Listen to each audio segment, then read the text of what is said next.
आज देखेंगे अवक्षेपण क्रिया। कह कि कोई प्रतिफल ठोस के रूप में विलयन से पृथक हो जाता है। यानी जो प्रतिफल जो बनते हैं ना, वह प्रतिफल जो है ठोस के रूप में विलयन से पृथक होता है, मतलब उस विलयन से अलग होता है। और कह रहा है कि पृथक होने वाला ठोस पदार्थ अवक्षेप कहलाता है। यानी जो पदार्थ विलयन से बाहर होता है अवक्षेप के रूप में, वही ठोस पदार्थ अवक्षेप कहलाता है। जैसे यहाँ पे है सोडियम क्लोराइड को जब सिल्वर नाइट्रेट के साथ मिलाया जाता है, सोडियम क्लोराइड को सिल्वर नाइट्रेट के साथ मिलाने पर सिल्वर क्लोराइड का अवक्षेप मिलता है। सिल्वर क्लोराइड का अवक्षेप मिलता है, यानी यह जो है सोडियम नाइट्रेट के विलयन से सिल्वर क्लोराइड अवक्षेप के रूप में बाहर निकल जाता है। तो इन दोनों अभिक्रिया यानी कि इन दोनों को जब मिलाते हैं तो मिलाने के बाद सिल्वर क्लोराइड बाहर निकलता है। किस विलयन से? सोडियम नाइट्रेट के विलयन से बाहर निकलता है, यानी अवक्षेप के रूप में बाहर निकलता है। उसके बाद है बेरियम क्लोराइड को जब सोडियम सल्फेट के साथ मिलाया जाता है। बेरियम क्लोराइड को सोडियम सल्फेट के साथ जब मिलाएंगे तो बेरियम सल्फेट का अवक्षेप प्राप्त होता है। किस विलयन के साथ? सोडियम क्लोराइड के साथ, यानी सोडियम क्लोराइड के साथ बेरियम सल्फेट का अवक्षेप प्राप्त होता है। अगला है copper sulphate, CuSO4 copper sulphate hydrogen sulphide के साथ। यह है हाइड्रोजन सल्फाइड, यानी कॉपर सल्फेट को जब हाइड्रोजन सल्फाइड के साथ अभिक्रिया कराई जाती है तो कॉपर सल्फाइड का अवक्षेप प्राप्त होता है। किस विलयन से?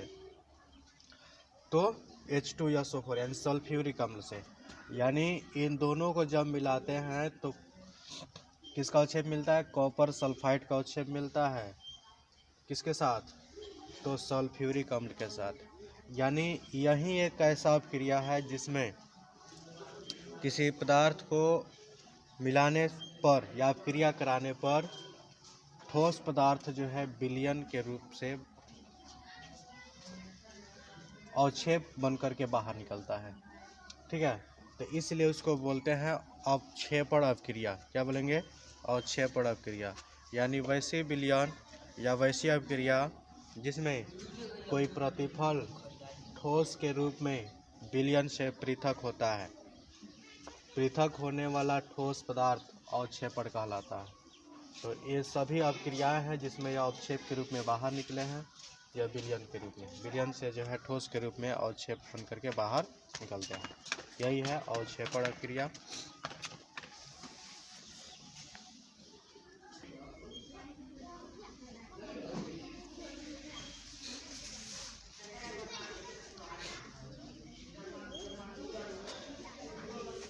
अब है उदासीनीकरण अभिक्रिया।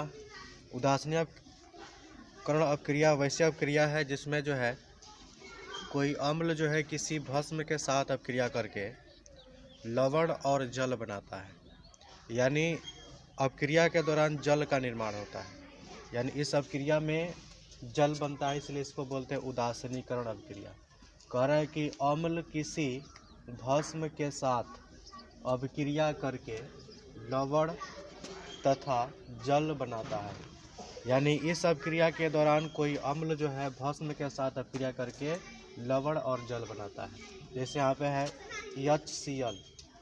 HCl जिसको बोलते हैं हाइड्रोक्लोरिक अम्ल। HCl है जिसको बोलते हैं हाइड्रोक्लोरिक अम्ल। इसके बाद सोडियम हाइड्रोक्साइड, यह एक भस्म है और यह एक अम्ल है। हाइड्रोक्लोरिक अम्ल, सोडियम हाइड्रोक्साइड, यह अम्ल और यह भस्म। यही अम्ल जो है भस्म के साथ अभिक्रिया करके लवण बना रहा है। कौन सा लवण? Sodium chloride. यह बना रहा है सोडियम क्लोराइड, और सोडियम क्लोराइड बनने के बाद क्या मिल रहा है? जल मिल रहा है, इसको बोलते हैं जल। तो हाइड्रोक्लोरिक अम्ल जो है सोडियम हाइड्रोक्साइड के साथ अभिक्रिया करके क्या बनाया? सोडियम क्लोराइड का लवण बनाया और यह जल बना। उसके बाद दूसरा है H2SO4 जिसको बोलते हैं सल्फ्यूरिक अम्ल। सल्फ्यूरिक अम्ल जो है पोटेशियम हाइड्रोक्साइड के साथ, इसको बोलते हैं पोटेशियम हाइड्रोक्साइड। सल्फ्यूरिक अम्ल जो है पोटेशियम हाइड्रोक्साइड के साथ अभिक्रिया करके पोटेशियम सल्फेट का लवण बनाता है और जल देता है। क्या देता है? जल। तो इन दोनों के बीच जब क्रिया हुआ तो पोटेशियम सल्फेट का लवण मिला और जल बना। तो इसमें दोनों अपक्रिया में देख सकते हैं कि जल का निर्माण हो रहा है। किसका निर्माण हो रहा है? जल का। तो जिस अपक्रिया में जल का निर्माण होता है वह उदासीनीकरण अपक्रिया होती है, क्योंकि दोनों जो है यह अम्ल और भस्म आपस में मिल करके उदासीन हो जाता है। अम्ल जो है भस्म के साथ मिलकर क्या बन जाता है? उदासीन बन जाता है, इसलिए उसको बोलते हैं उदासीनीकरण अपक्रिया। तो क्योंकि इस अपक्रिया के दौरान हमेशा अम्ल जो है भस्म के साथ अपक्रिया करेगा, भस्म जो है अम्ल के साथ अपक्रिया करेगा, तो बनता है उदासीनीकरण अपक्रिया। जिस अपक्रिया के दौरान जल का निर्माण होता है उसे क्या बोलते हैं? उदासीनीकरण अपक्रिया।